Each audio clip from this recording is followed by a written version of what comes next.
También hablaremos un poco de los retos de vuestros proyectos y las entidades, cómo veis el futuro, y terminaremos bueno, pues dando paso a las preguntas presenciales y online. Entonces, bueno, pues para situar, venís de entidades muy diferentes, de lugares también muy diferentes. Entonces, bueno, pues situar un poco el contexto vuestro, de las entidades y vuestros proyectos, ¿no? Pues cómo surgen vuestros proyectos, con quién y para quién. Si antes también ha salido en la mesa anterior, ¿no? El tema de la comunidad, si trabajáis con y para la comunidad. Y bueno, también cómo articuláis estos proyectos para que tengan continuidad, ¿no? Porque muchas veces comenzamos muchos proyectos, pero que, bueno, se terminan, ¿no? Finalizan y, bueno, nos quedamos ahí, y, bueno, pues un poco, no sé, bueno, no sé, empezáis cualquiera de los tres, como queráis. Kaixo, Egunon, muchísimas gracias por la invitación. Disculpar a Marta Esteva, que igual si algunos visteis estaba en el programa, finalmente por agenda no ha podido venir y he venido yo, que tengo una visión igual dentro de la organización, más desde el mundo rural, que es donde vivo, no en una pequeña población, vivo en una población que tiene 6.000 habitantes, y el museo donde trabajo, el Museo de la Fundació Carulla, Museu Terra, está en la Espluga de Francolí, que tiene poco más de 3.000, en una comarca que tiene 10.000 habitantes y de las pocas en Cataluña que va perdiendo población.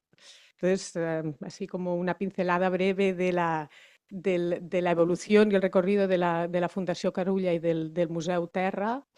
La Fundació Carulla es una fundación familiar, nació en los años 70, en un momento, bueno, para impulsar la cultura y la lengua catalana, en un momento que se necesitaba este tema, pues trabajar en él. En los 80 abre el museo llamado de la vida rural, con una colección etnológica pues muy importante, que lo que muestra es la vida en el mundo rural justo antes de la Revolución Verde. La mal dicha igual Revolución Verde, no sé dónde me tengo que poner. Aquí. Así. En el año 2016 hay un salto generacional en el patronato de la fundación. Y, y se contrata una nueva dirección, la de Marta Esteve, en la fundación, y una nueva dirección en el museo. Y hay toda una revolución interna. La fundación pasa a ser de una fundación de mecenazgo a una fundación que impulsa proyectos a través de la cultura, las artes y la educación para transformar la sociedad. Y en el museo, bueno, nos centramos todas las dimensiones que tiene el museo en la educación cultural para la sostenibilidad. Entonces, eso pasan de patrocinar proyectos desde la fundación a tener un programa llamado Mutare, que lo que intenta es abrir cuestiones a la sociedad y co-crear soluciones a retos sociales, como ha podido ser la educación, la sostenibilidad, la vulnerabilidad que nos quedó en la sociedad después de la COVID. Y en el museo, más allá, que se ha hablado mucho en la mesa anterior, ¿no? Más allá de gestionar y preservar un patrimonio, que también hemos intentado ir evolucionando, ¿no? Con estudios para actualizar a los retos actuales el relato que tenemos, con la perspectiva de género, entre otros. Se ha abierto completamente el equipamiento, es un equipamiento de más de 5.000 metros cuadrados, al territorio, a la comarca, y funciona como centro cultural de la comarca, con exposiciones de producción propia, acogiendo exposiciones de artistas del territorio, y con un proyecto educativo también desplegado en la línea de la educación cultural para la sostenibilidad, también muy importante. Y la tercera dimensión, que yo creo que igual después es la que entraremos un poco más, es que somos un actor dinamizador del territorio. Y el hecho de ser una fundación privada, un museo privado, que por suerte tiene más, pues más recursos o cuenta con unos ciertos recursos comparado igual con otros equipamientos museísticos, pues nos permite hacer algunos de estos proyectos.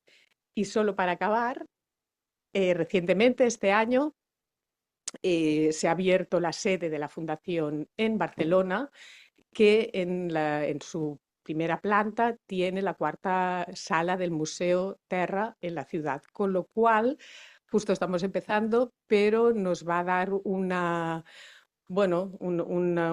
sitio de privilegio, ¿no?, para entablar discusiones entre el mundo rural o las miles de ruralidades que hay en el centro de un barrio, el Poble Nou, que no hace tantos años también era otra ruralidad.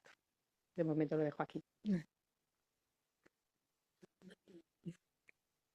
Bueno, eskerrik asko. A ver, yo soy Miquel, ya lo han dicho, vivo en Galicia y la red Aldear, que es la que represento, es una estructura que está formada por 18 instituciones. Entonces, no es que tengamos una línea de trabajo, sino que podemos tener 18 completamente distintas. Luego también, estas 18 instituciones son asociaciones, gestores culturales, autónomos, artistas, educadoras. Entonces ya ahí abarcamos un poco como todo lo que puede ser el sistema, entre comillas, cultural en lo rural. Una de las peculiaridades, hay dos en realidad, una de ellas es que la gente que pertenece a Aldear, a la red de Aldear, tiene que ser habitante en una aldea de menos de 300 habitantes y tiene que tener una actividad anual de por lo menos 9 meses al año. Otra peculiaridad es que es en las provincias de Lugo y Orense, o sea, estamos en el interior de Galicia. Así como hay muchas estructuras, o sea, la costa es bastante más conocida y también tiene en Galicia más dinero que el interior, ¿no? Entonces, partiendo de estas dos peculiaridades, ya os podéis imaginar un poco cuál puede ser el croquis de los perfiles de las personas que pertenecemos a esta asociación. Luego también una cosa importante es que se estaba hablando antes de la sostenibilidad y también un poco de líneas culturales. Yo creo que nosotros no hacemos estudios de campo, sino que el trabajo que se hace casi que sucede por sí mismo. Y por supuesto que hay que incluir a la comunidad, porque vivimos allí y lo vemos también constantemente. Y luego ya hablaremos de más cosas. Bueno, yo voy a empezar con un par de disclaimers. Es que uno es que hablo mucho, con lo cual me interrumpáis tranquilamente. Y el otro es que soy gran amante del método socrático, con lo cual os voy a llevar la contraria por deporte. Ruego que nadie se sienta ofendido, es meramente una herramienta discursiva. Bueno, yo soy Andoni, soy de un pueblo pequeño de Guipúzcoa que se llama Ataun. Está en la Guipúzcoa profunda, tiene unos 1.700 habitantes, no llegan 1.700 y pico, y coordino una red de Fab Labs. Bueno, los Fab Labs son de esas cosas de Lab, Hack, Kit, Flash, Smurf, que ha dicho Mauro antes, ¿no? Pues que un laboratorio, yo creo que el laboratorio puede ser que forme parte de la lengua española desde antes incluso que museo. Puede ser, un laboratorio es un sitio donde se elabora, un sitio donde se trabaja. Un Fab Lab es un laboratorio de fabricación, Fabrication Laboratory, en inglés, porque evidentemente tiene que ser en inglés, si no, no molamos. Entonces, es una metodología puesta en marcha para Mass-INRI por el Instituto Tecnológico de Massachusetts, el MIT, que ya solo por decir Massachusetts ya me pone en otra onda. Pero en realidad son talleres. Es un sitio con herramientas, especialmente herramientas de fabricación digital del tipo impresoras 3D, cortadoras láser, etcétera, pero que están abiertos a la ciudadanía. Es decir, que cualquiera puede ir ahí y hacer casi lo que quiera. Punto. Debido a esto, ya está, ¿eh? Que eso es todo el proyecto. Somos extremadamente precarios, debemos ser probablemente de los únicos que hay aquí que no saben qué presupuesto van a tener, no saben si van a tener presupuesto el año que viene, si el 1 de enero vamos a seguir abiertos o no, etcétera, etcétera. Entonces, debo decir, para contextualizar un poco, que venía con un inmenso síndrome del impostor porque me siento la única persona que no se considera, a priori al menos, del mundo de la cultura, por decirlo de alguna forma, o no sé cómo llamarlo. Porque la aproximación que nosotros hacemos a esto, que sí creo que es patrimonio, es desde el conocimiento fabril, desde la artesanía. Y ahora es cuando entro entro a insultar, básicamente. No. Como sois una panda de snobs, no solo decidís quién debe ir o no a vuestras actividades y a vuestros museos, sino que además os permitís definir qué es cultura, qué es artes, etcétera, etcétera, y además adoptáis una visión de lo que es la cultura y las artes terriblemente snob y burguesa, que es la de las bellas artes, etcétera. Ni siquiera lo discuto, tengo tan asumido mi papel de outsider ahí que allá vosotros con eso, pero yo me siento más alineado con Quizquiza en el sentido de que su museo es una herramienta. No es un museo, pero nuestra institución es una herramienta, es un cúmulo de herramientas donde se pueden transmitir un conocimiento fabril. Es decir, si queréis ver un museo, podéis ir, perdón, si queréis ver una escultura, podéis ir a un museo. Si queréis aprender cómo se hace una escultura, bueno, ahora los museos nos están pisando un poco ese tema, pero podéis ir a un Fab Lab y aprender cómo se hace. Además, después de este exabrupto, somos una red de Fab Labs del entorno rural. Es extremadamente difícil, que ya nos han pisado el concepto, definir qué es lo rural, porque no tiene casi nada que ver un conjunto de aldeas en Galicia con, por ejemplo, la Guipúzcoa Profunda. Nosotros trabajamos Guipúzcoa Profunda trademark, o sea, es una frase hecha, ¿eh? No es descriptiva, es un nombre propio. Estamos hablando de pueblos, Ataun tiene 1.600 y pico habitantes, que es donde abrimos nuestro primer Fab Lab. Tuvimos un Fab Lab móvil en 2023 que recorrimos en Ereñotzu, que creo que tiene 800 habitantes, Itziar, que tiene 400 o algo así, y en Mutiloa, que no llega a 300. El ayuntamiento de Mutiloa nos dijo, oye, podríais abrir aquí también, igual que en Ataun, algo como estable, ¿no? En vez de que os vayáis cada 2 por 3. Y entonces ahora mismo estamos abriendo el segundo Fab Lab en Mutiloa.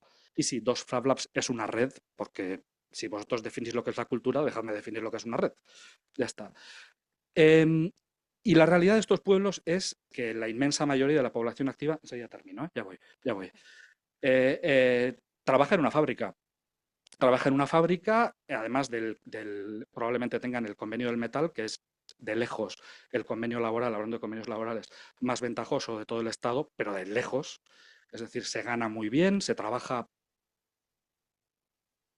punto, y la gente vive muy bien. Entonces, la visión que se tiene de la cultura en una periferia industrial es muy única, porque no es burguesa, digámoslo así, no es gente rica de ciudad, es gente rica de pueblo, que es una cosa, bueno, esto me lo van a...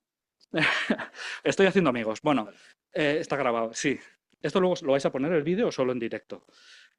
Bueno, eso. Entonces, la realidad rural es extremadamente complicada, pero, por ejemplo, tenemos un patrimonio industrial al que también hay que hacerle caso. Y no solo es patrimonio industrial las grandes empresas, sino estamos hablando de que antes de ayer había una casa, no una, sino 400 en Guipúzcoa, 400, por ahí, cientos de casas en Guipúzcoa, cuya estructura se usaba para prensar sidra. Entonces, no toda la arquitectura, mucha arquitectura en Guipúzcoa, la arquitectura vernácula, es industria de la sidra.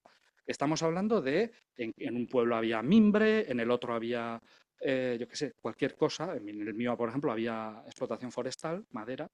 Entonces, estamos hablando de un patrimonio muy unido a lo fabril y al know-how. Entonces, mi institución, mi proyecto va de eso. Podría seguir, pero... ¿eh? Sí, Un poco ha visto como el tema de, bueno, cómo trabajáis con la comunidad, pero ¿consideráis que la cultura forma parte de los agentes del desarrollo local? O sea, está en las agendas de la gente de vuestra comunidad o de los políticos, de cómo... La comunidad, o sea, los políticos. Es otra cosa. Nos nutrimos de la comunidad, pero políticas culturales en lo rural ya también, eso es melón, melón.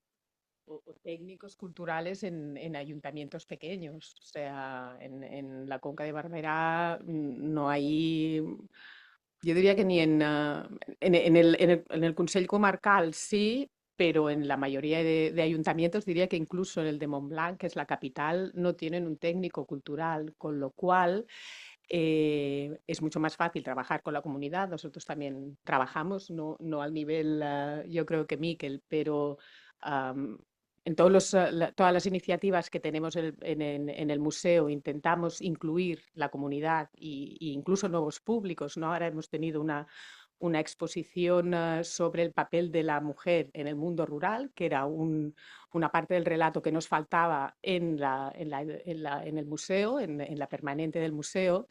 Y paralelamente a la exposición se han hecho toda una serie de actividades con las mujeres que nunca habían sido escuchadas por nadie del territorio. Se empezaron a grabar, se las empezó a grabar para hacer la exposición y se ha continuado trabajando con ellas bueno, para crearles espacios donde ellas se puedan expresar y puedan contar todo lo que, bueno, toda la sabiduría y todo el patrimonio este inmaterial que tienen dentro, que la verdad ha sido un regalo y que lo tenemos así como pendiente de ver cómo lo podemos volcar al relato permanente del museo. O sea que sí, la comunidad es clave. Bueno, yo tengo hay dos aproximaciones a eso. Primero es a través del mundo de la cultura y, como he dicho antes, no me voy a repetir, pero el mundo de la cultura ya excluye una serie de expresiones artísticas o las denigra o las pone como expresiones de segundo grado que casualmente creo que el mundo rural siente como propias, como por ejemplo la artesanía. Entonces, eh, se excluye al mundo rural o se siente excluido por ese motivo, pero por otra parte está la vía del desarrollo rural. Y yo creo que es importante destacar que en una ciudad todo el mundo entiende que un gobierno o los agentes públicos o el pueblo soberano debe promocionar la cultura, debe conservar el patrimonio, debe darlo a conocer, etcétera. A la hora de trabajar, por ejemplo, en un departamento o hablar con un departamento de desarrollo rural, la cultura no forma parte a priori de los elementos de los que se habla. O sea, desarrollos rurales que te den un 40% de ayuda para comprarte un tractor, que crucen razas de vaca para que den más leche, que te arreglen la carretera a tu esto, pero que pongan una película en el cine del pueblo, si es que hay un cine, cada semana, eso no es desarrollo rural, eso es cultura.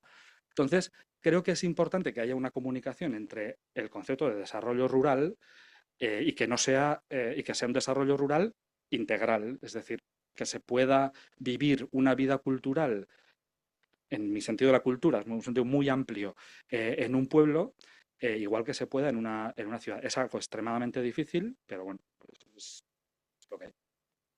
En mi experiencia, cuanto más pequeño es el concello, cuanto más pequeño es el ayuntamiento, más abiertos pueden estar a las locuras que puedes presentar.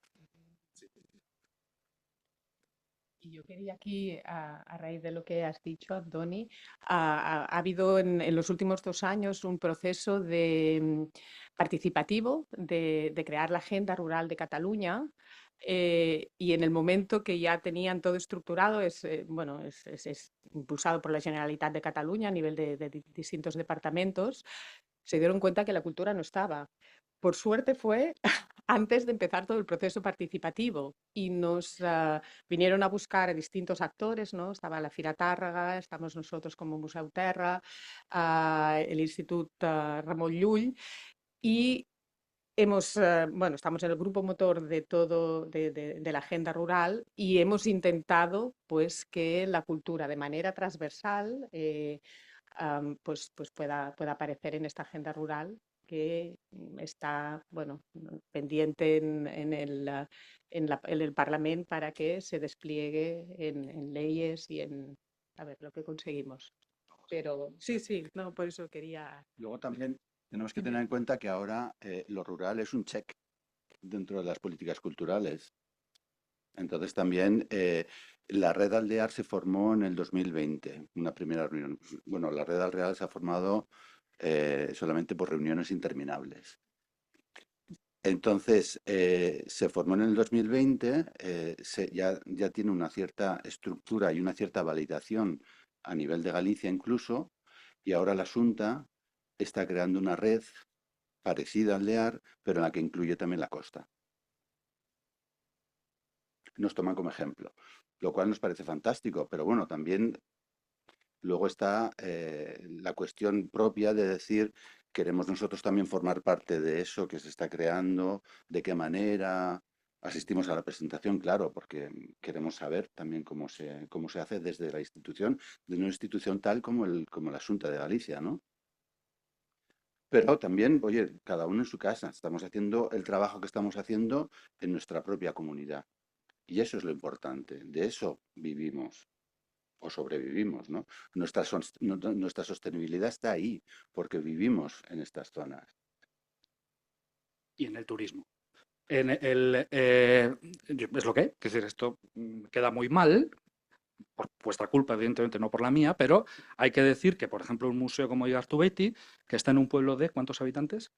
Ezquío, Tío, 300. 300 habitantes. Una infraestructura cultural maja en un pueblo de 300 habitantes, o el Museo Zumalacárregui, que está en Ormaiztegui, que es también una infraestructura maja, si no trajesen hordas de escolares y de jubilados a visitar ese museo, nada en el universo justificaría lo que numéricamente quiero decir. O sea, al final del año tú tienes que hacer un informe y tienes que decir esto cuánta gente lo ha usado.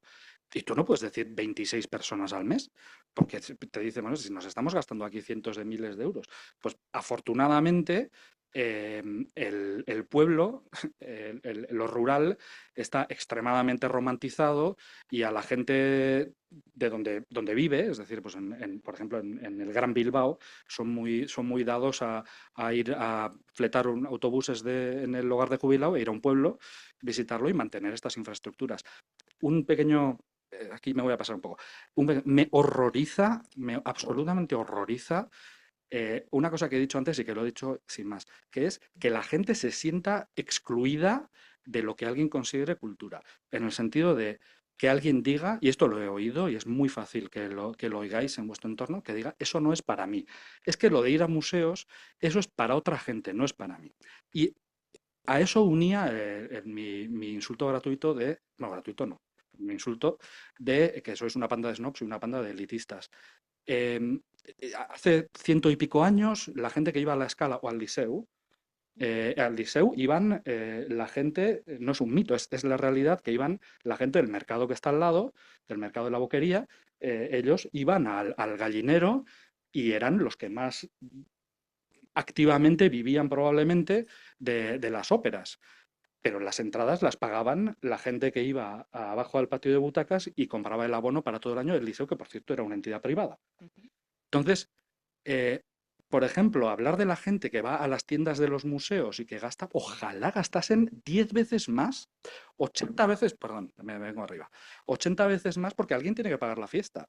Y hay instituciones, por ejemplo las del mundo rural, que no se pueden sostener sin que venga la gente que coma en un restaurante y tú puedes decir al del ayuntamiento, sí, tú gástate 6.000 euros en el espectáculo de danza porque yo te voy a llenar, danza, no te puedo decir algo, pero porque yo te voy a llenar los restaurantes y los hoteles rurales. Está bien decirlo, porque es que si no, no hay 6.000 euros para el espectáculo de danza en el pueblo. Bueno, para cerrar lo del turismo, nosotros también vivimos del turismo. Claro, es un pueblo que desde Barcelona se ve como muy lejos, pero sí que, claro, es un pueblo que sí que atrae a turismo interno, ¿no? Para ir de fin de semana o de... ¿Qué iba a decir del turismo? Espera, ahora se me ha ido el santo al cielo. Bueno, ya vendrás, si acaso continúas, es que he estado con lo tuyo. En nuestro caso, el turismo no juega ningún papel, ¿no? Porque es que en nuestra aldea no hay nada para poder gastar. O sea, yo, de hecho, las clases de ballet que hago para las señoras de mi aldea se las cobro a 2,50 € la clase. O sea, es que no es una cuestión económica. Por eso hablo de la sostenibilidad de nuestros propios núcleos, porque en realidad nosotros sobrevivimos, porque, a ver, la precariedad está. Entonces, el tener tu huerta, el tener tus huevos, el tener tu pequeña infraestructura, ya hace que la cosa sea más fácil. Pero está claro que no nos hemos ido a vivir al campo y no estamos creando estructuras allí para sacar dinero, ¿no? Y no buscamos tampoco cómo hacer más dinero todavía. Gracias, Quizquiza, por venir. Eh, no, uniéndolo a un tema que ha salido antes, que es el de la precariedad. Y por ponerlo también en, pues claro, tú has dicho, claro, tú sobrevives porque tienes tu huerta, tienes no sé qué, tienes una vida, pero es que estamos hablando, yo estoy hablando de una comarca en la que no es difícil ganar 3.000 euros al mes trabajando en una fábrica. Entonces, la visión que tiene la gente cuando tú no haces eso es, tú eres tonto. Tú eres tonto por dedicarte a una cosa en la que no sabes si vas a seguir trabajando en enero. Lo suyo, o sea, hay gente, ah, es que no sé si hay gente de fuera, pero, o sea, de fuera como de Donosti, así estoy hablando, ¿eh? Pero, porque claro, la realidad en Guipúzcoa, que es la provincia más pequeña del estado, la diferencia entre Donosti, voy a incluir la costa, y la Guipúzcoa profunda, es la desconexión es total. Bueno, que ya no sé lo que iba a decir.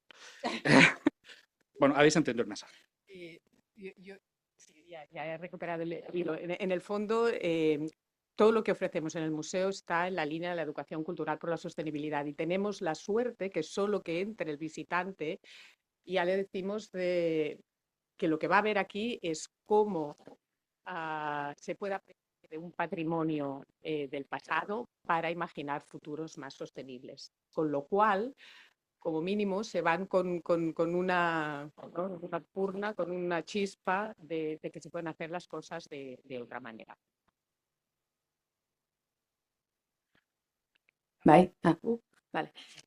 Bueno, me encanta lo que está pasando porque en realidad podríamos escondernos debajo de la mesa y esto seguiría y hasta mañana, ¿no? Pero sí que ha habido algunas cosas que habéis mencionado que me gustaría recuperar, por ejemplo, y es la visión de la cultura de la población, ¿no? Andoni, tú lo has mencionado, que en el contexto en el que te mueves es una, para Miquel en la red de Aldear, tal y como creáis los proyectos y trabajáis, es otra.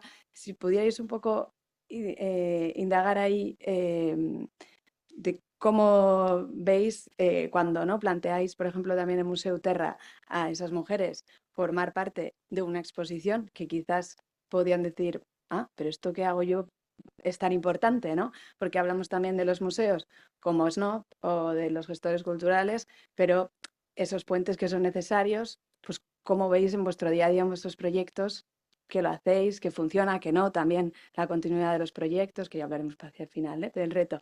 Pero bueno, si podemos un poco que nos comentéis de cómo veis estas cosas y luego ya os dejamos que sigáis. Bueno, yo para acabar lo que había empezado, ¿no? Desde el Museu Terra y las mujeres de la Conca de Barberá, pues ellas están encantadas. Yo creo que ha sido más un ejercicio, no tanto cultural, sino de bienestar emocional de la población, súper necesario. Además de una población totalmente como, sí, abandonada a la mano de Dios, ¿no?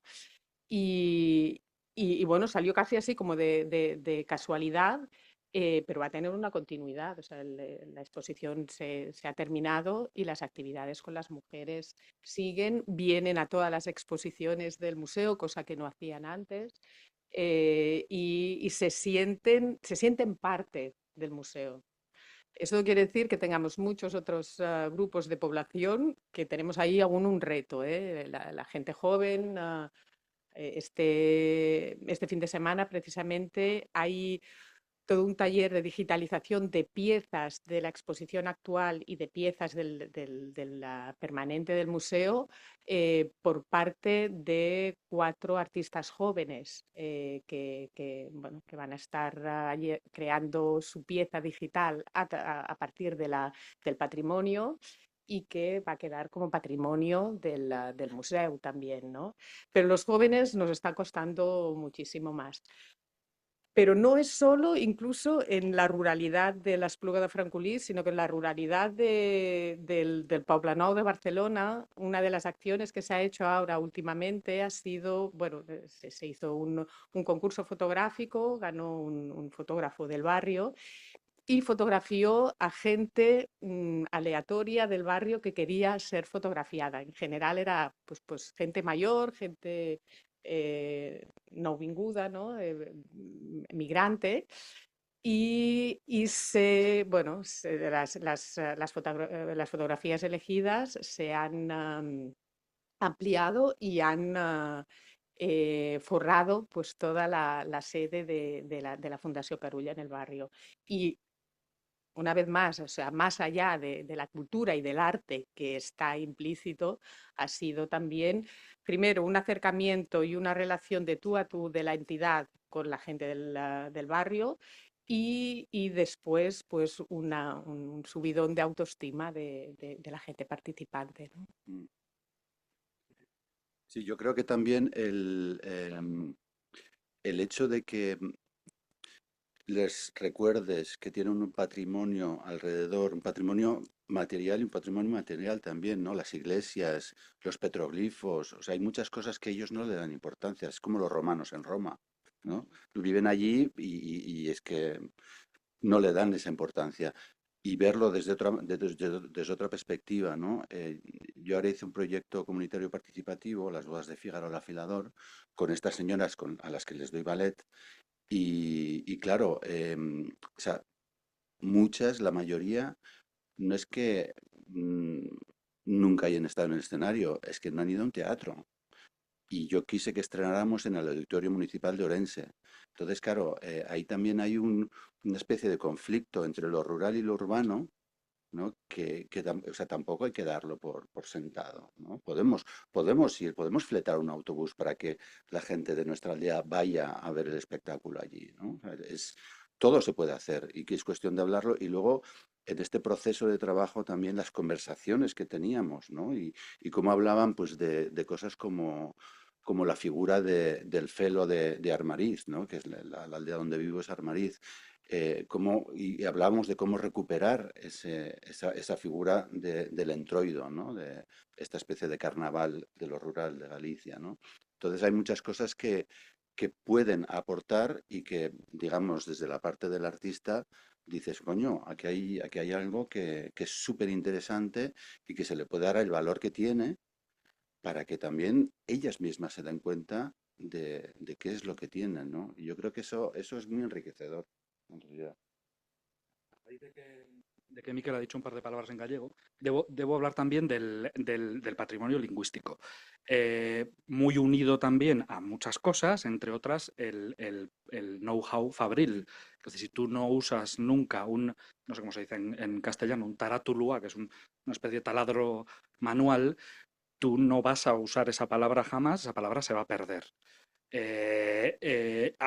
Sumado a eso y unido a esa especie de complejo que he mencionado antes, está que la gente que hablaba euskera a lo largo del siglo XX ha sido tratada como una banda de aldeanos, y entonces se han perdido palabras porque la gente ha ido sustituyéndolas por palabras en castellano o sencillamente se ha ido perdiendo el uso, eso también es verdad.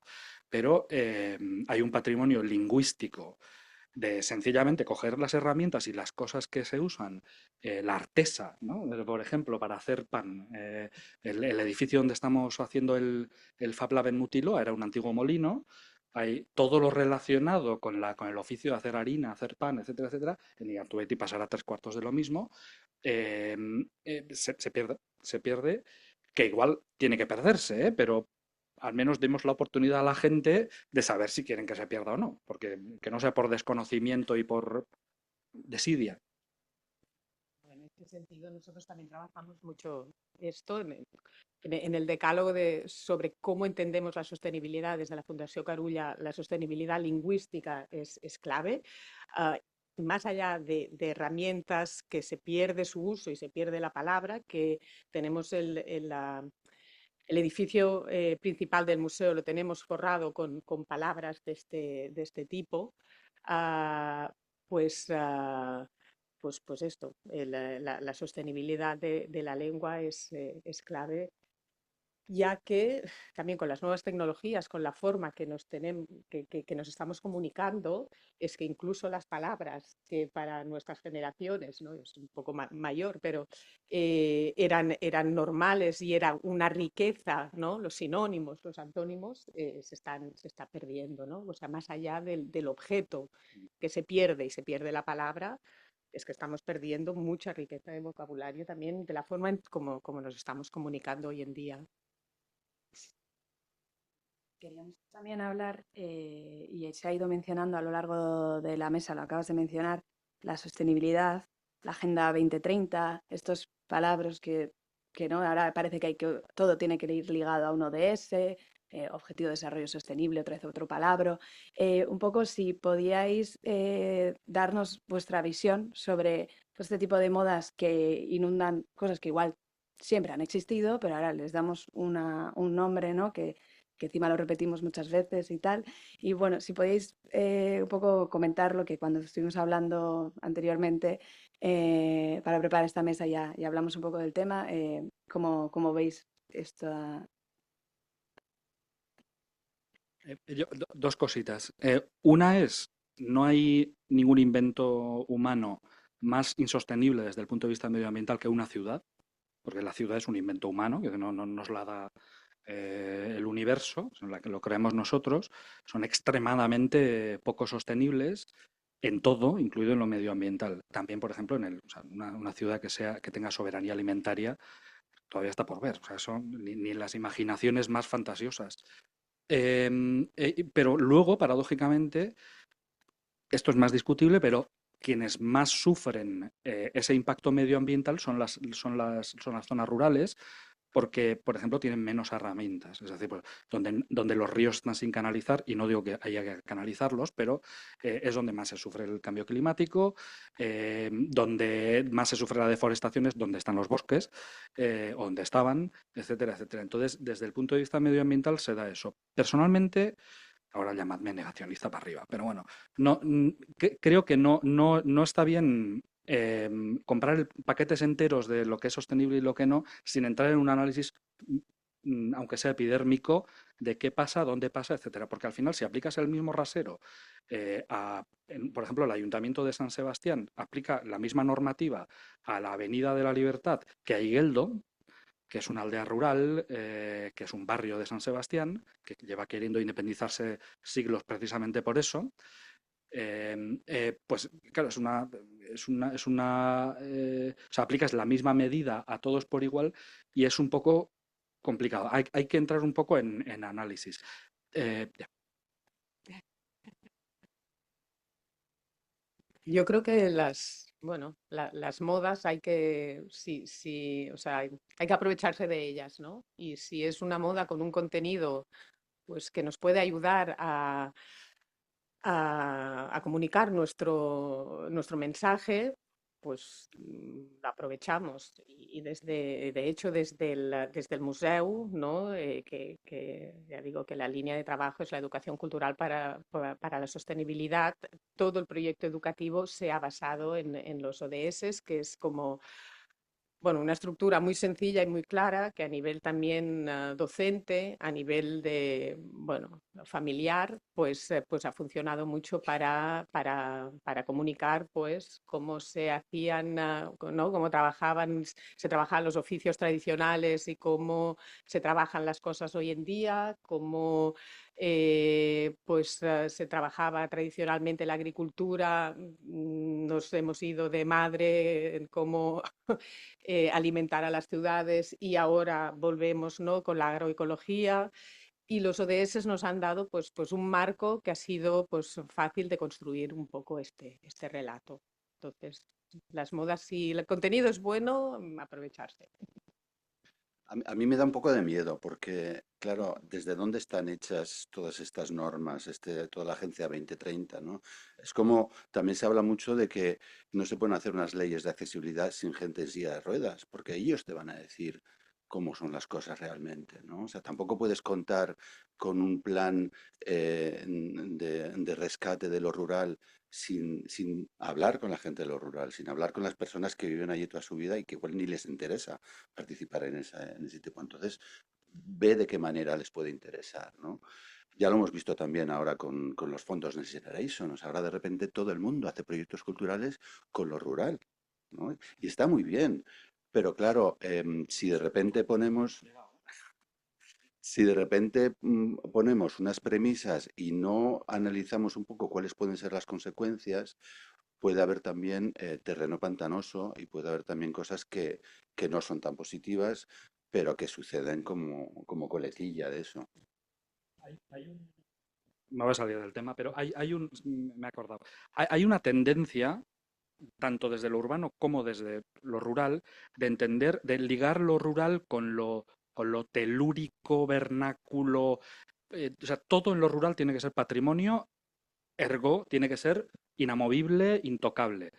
Hicimos un proyecto hace unos años, vengo aquí a hablar de mi libro, que se llamaba el proyecto Bordak. Una borda creo que en castellano también se usa, ¿no? Es una especie de cabaña, vivienda temporal para guardar el ganado y etcétera, donde quisimos hacer arquitectura efímera, porque ahora, ríete tú del lab, ahora todo es arquitectura efímera. Entonces hicimos un proyecto de arquitectura efímera para, digamos, plantar la semillita en la cabeza de los habitantes de lo rural de que también es posible una aproximación contemporánea, un diseño contemporáneo, una arquitectura contemporánea en lo rural. Y de eso se podrían hacer 8 ondares vicías, que igual deberíamos hacer en el Instituto de Arquitectura, pero eso, la tendencia a unir lo rural con esa cosa tradicional de siempre histórica, que además es falsa, evidentemente. Y luego, unido a eso y a lo medioambiental, hay un ludismo brutal por ejemplo, en la producción de comida. Hay un romanticismo de producir poca comida. No pasa nada. Se puede hacer y puede ser más sostenible, ser más productivo con el mismo trozo de tierra. Hay que pensarlo, hay que hacerlo, hay que poner, pero hay que probarlo. Y lo mismo con todo. Y esto es lo que iba a decir, que era, si yo diese premios al desarrollo rural en Euskadi, que no los doy ni los voy a dar nunca, ya veis, los amigos que hago, el primero se lo daría a Amazon. Creo que nadie ha hecho más que Amazon por el desarrollo rural, punto. Porque la idea de que tú, si vives en la Avenida de la Libertad de San Sebastián, pidas algo en Amazon y al día siguiente lo tengas, que pidas una placa Arduino con unos sensores de no sé qué leches, de yo qué sé, o un contador Geiger, que lo pidas por Amazon y al día siguiente lo tengas, y que si vives en un pueblo lo pidas por Amazon y al día siguiente lo tengas, es esa tabula rasa que establece, estoy hablando evidentemente de Amazon como un ejemplo, el ejemplo de esta globalización tal, sí, voy. Pero eso, yo se lo daría a Amazon. No hay que ser luditas, hay que pensar que hay progreso, también en el mundo rural el progreso es posible. La mesa un poco hablando de retos de futuro, etcétera, pero vamos a priorizar a todas estas personas que estáis aquí y online, por si queréis hacer alguna pregunta, y si no, pues podemos hablar del futuro y de algunas cosas prácticas que se puedan hacer.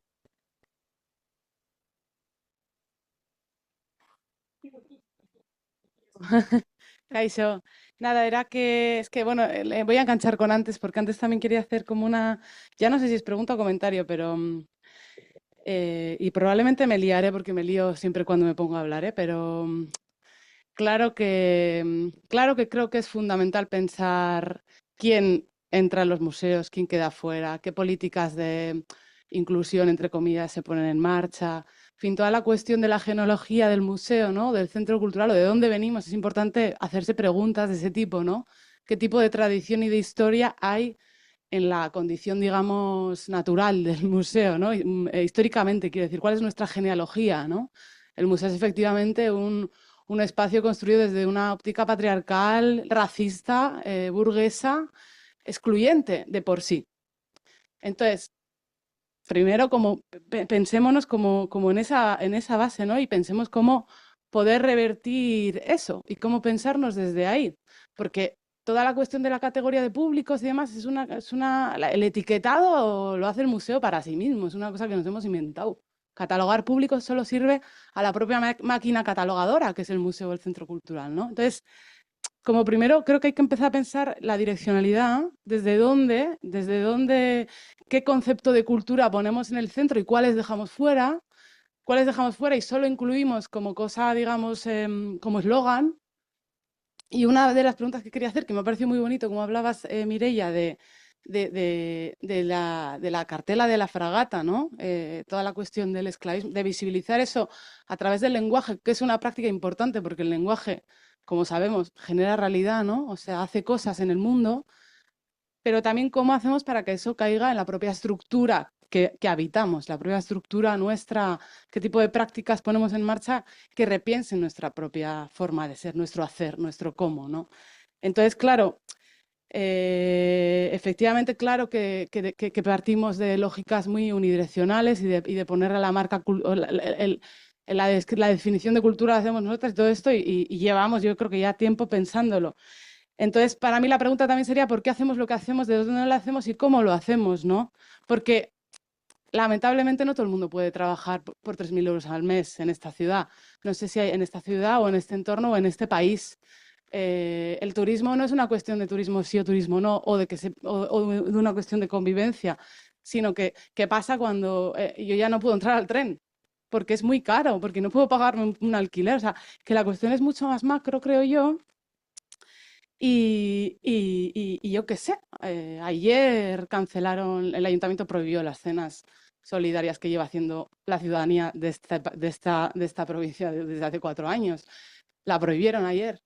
Entonces, ¿cómo nos relacionamos con eso? ¿Cómo empezar a entender el museo, más allá de contenedor patrimonial, que también como brazo social? Porque de lo que se trata es de poner en marcha políticas emancipadoras y de cambiar, y no darle el premio a Amazon, perdona, pero no. O sea, te quiero decir, como levantar la mirada y pensar en la cuestión estructural, porque nos estamos cargando todo. Perdona que te interrumpa, pero a mí me gusta, aquello del método socrático, cuestionarlo todo. Pero tú dices, porque los museos deben tener el papel... Creo que pueden tener un brazo social y Vale, tener una política ¿pero de por qué? trabajo. ¿Quién pide a los Yo es museos? por eso, por lo que me dedico, a lo que me dedico. Sí, sí, a ver, No insisto, por el número de gente que que viene nadie a se donde yo tome trabajo. nada a lo personal, por favor. Aunque me meta con vuestros trabajos, en cierta forma, o sea, pero no es... Sí, no me lo toma a lo personal, pero creo que es como que hay sí, que elevar el debate un poco a sí, pero la... por eso digo, pero el debate, por ejemplo, puede ser qué es un museo. Porque Claro, si lo que me estás diciendo es que el museo es una herramienta para abordar los problemas sociales, también, he dicho. eso no, de entrada, lo primero que se me ocurre es, eso no es lo que era un museo. Y hay otras, no digo que no lo pueda ser, pero digo, es continuamente reinventar el museo por dos opciones. Uno, para que funcione, porque si no, no funciona. Por ejemplo, los museos como destino turístico. Es que si no son destino turístico, cierra el museo, muchos museos. O los museos como herramienta social, porque hay problemas sociales que hay que abordar, entonces todo el mundo se apunta a abordar esos problemas sociales. Bueno, pues igual no es el papel del museo.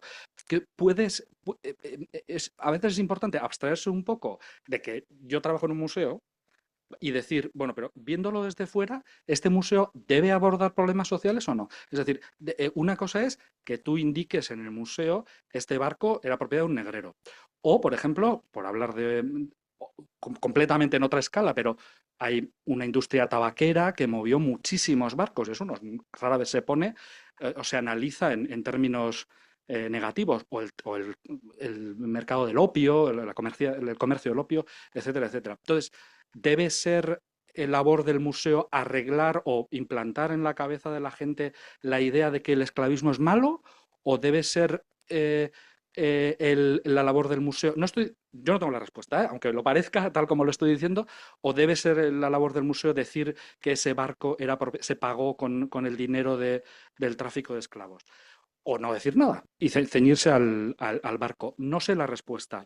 Y las formas es de construir la mirada. Yo creo que precisamente cuál es el papel de un museo o cuál es la normativa, ¿no? O sea, el museo que tienes que tener en una aldea de 300 habitantes tiene que ser completamente distinto de otro tipo de museo. Y me parece, Úrsula antes ha dicho también, has hablado de un concepto que me gusta mucho y yo creo que encaja un poco como lo que estabas diciendo, ¿no? Este ancamots, ¿no? ¿De dónde cojeamos? ¿Qué es lo que nos falta? Y yo creo que esta pregunta es esencial cuando estamos haciendo un trabajo de este tipo, ¿no? A ver qué necesidades tengo, qué necesidades tiene mi entorno y qué puedo aportar, ¿no? Como Si tu pueblo necesita una carnicería, no puede ser que tu museo se convierta en una carnicería porque es la necesidad del pueblo. Es decir, tiene que tener una visión un poco más pero que por eso externa hablo y un también poco más de de mis contexto. propias aportaciones, que es lo que O yo igual sí. puedo aportar como, o sea, si yo soy carnicero, vale, ahora que me voy a hacer una formación de albañil, sí, podré aportar como albañil también, pero claro, es dentro de tus propias competencias, creo. Sí. Desde la Fundación Carulla siempre lo que hemos intentado es poner el conocimiento que tenemos del patrimonio a disposición de la sociedad a través del arte para que la sociedad reflexione. Entonces, por ejemplo, ahora en la sala en Barcelona hay una exposición que se llama Plàstic, genial o pervers. Genial o perverso. Y a través de obras de arte, a través de datos, ¿no?, de infografías, se presenta pues todo lo que ha representado el plástico y toda la transformación que ha habido desde que los cestos eran de mimbre y ahora son bolsas de plástico lo que vamos al mercado, pues para que la ciudadanía y las escuelas, en sentido educativo y en sentido sensibilizador de la... Pero siendo las instituciones museísticas algo más allá de solo preservar el patrimonio, lo que está claro es que no pueden adoctrinar de decir esto es lo bueno, esto es lo malo. Cada uno tendrá su opinión, pero sí que mostrarlo, y ese paso es clave, yo creo que para que se haga abriendo pues, las instituciones y los equipamientos a la sociedad. Es que ricasco. Más preguntas.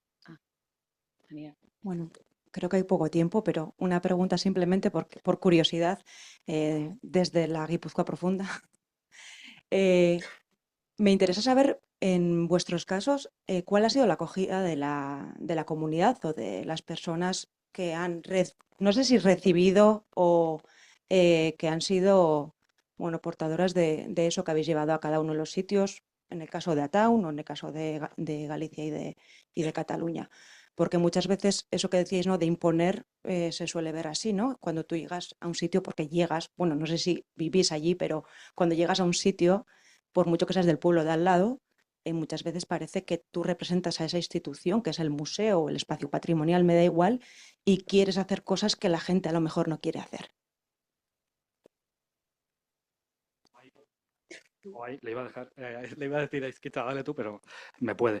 O hay incluso elementos que no tienen nada que ver con el trabajo, como pueden ser que eres un outsider, que imagínate tú con este discurso ir a un entorno ideológico de la Guipúzcoa profunda y da igual lo que hagas, es decir, te ven mal y punto pelota. Eso es otro tema, pero en nuestro caso, al tratarse de algo fabril, tengo un amigo que define un fenómeno como tecnofetichismo del Goyerri. Hay esa cosa de gente del Goyerri que va un... Estoy, por Dios, o sea, es un chiste, no estoy diciendo que todo el mundo sea así. Pero de ir a un museo y decir cómo se habrá hecho este marco de las meninas. Las meninas, pues, joder, tal. Pero el marco esto, vaya arte. ¿No? Ese amor por el cómo se hacen las cosas. Entonces nosotros hemos jugado con ventaja, pero no es insisto, no es un museo, o sea, no me mezclo con vosotros en absoluto, sino es un taller. Y el taller, con todos sus retos, es bienvenido. Tenemos problemas, por ejemplo, con el género. Es decir, si dentro de nuestro programa damos un taller relacionado con la costura, se nos llena de mujeres. Si damos sobre control numérico, se nos llena de jubilados o de jóvenes, de jubilados del convenio del metal, diciendo yo sabía esto antes de que tú nacieses, que es muy bonito, muy, muy bonito, no lo digo a mal, pero entonces tenemos que andar ahí ¡ay! Perdona. Hibridando para que venga gente. Es un trabajo, claro. Pero en nuestro caso, no, por ahora no vivimos de de jubilados ni de escuelas, o sea, de gente que viene de fuera. Con lo cual vivimos fatal. Pues cuesta. Claro, yo creo que hay un proceso de adaptación y de conocimiento también. Tienes que dejar que la gente te conozca cuando llegas allá a la aldea. O sea, nosotros compramos esta casa hace 5 años y, bueno, mi marido me dijo que no dijera a la gente que somos pareja. Y yo le dije, haz tú lo que quieras. Yo voy a decir lo que yo quiera. Y poco a poco, pues entré a formar parte de la asociación de vecinos, de la junta directiva. Empezamos a hacer actividades culturales, bailé en una zona, vinieron a ver, me preguntaron, no sé qué, no sé cuántos. Y ya 5 años más tarde es cuando he sacado el grupito de baile, es cuando he hecho el proyecto comunitario participativo. Entonces, es un proceso. Mi marido decía también que, claro, en Galicia la peculiaridad es que cuando viene alguien de fuera, ellos están bastante escépticos al principio porque dicen, esto no es de paso, como Euskadi, ¿no? Aquí viene a algo. Y este viene a algo, pues es un poco como ¿a qué? ¿A qué? ¿No? Y sí que es cierto que está un poco esta pequeña barrera, pero claro, con tiempo y paciencia es cuando llegas a crear estos vínculos, que es lo más importante, yo creo. En el caso del museu, está en la casa, en el caserío de la familia Carulla en la Espluga de Francolí, con lo cual la población siempre se ha sentido muy suyo el museu, ¿no? Y lo ha agradecido pues todo lo que todos los recursos que se han volcado en él y era un motivo de orgullo. De hecho, el reto lo tuvimos cuando pasó de llamarse Museu de la Vida Rural, que era el museo que en toda Cataluña se conocía, que era de l'Espluga de Francolí, a Museu Terra, que es como una palabra de entrada como mucho más, ¿no? Mucho más plana, mucho más, pero que realmente recogía todo lo que se había hecho en los últimos 4 años en los que ya se había ido involucrando un poco la sociedad. Entonces, como en cualquier pequeña ruralidad tienes detractores y tienes la gente que te apoya, en el momento del cambio pues hubieron algunos detractores, ¿no? Como la vida rural se ha venido a terra, ¿no? A terra en catalán es el suelo, ¿no? Pero bueno, ven que en el fondo seguimos pues trabajando por y para la comunidad y bueno, estamos ahí y bien. No lo he dicho, perdón. No lo he dicho, pero el nombre de nuestro proyecto es Lurlab y Lur en euskera es tierra. Bien. Una cosa más que quería decir es que yo creo que por varias de las otras entidades que están en Aldear tienen un vínculo familiar. Han vuelto a un espacio que pertenecía a sus abuelos o a la familia. Entonces, esta cosa que preguntan allí también en Galicia, ¿y tú de quién eres? Ya está, ¿Tu marido es de aquí? de Galicia, pero no de esta aldea, ya está resuelta. Bien, pues si os parece, vamos a dejarlo aquí. Muchísimas gracias. Podríamos seguir y seguir.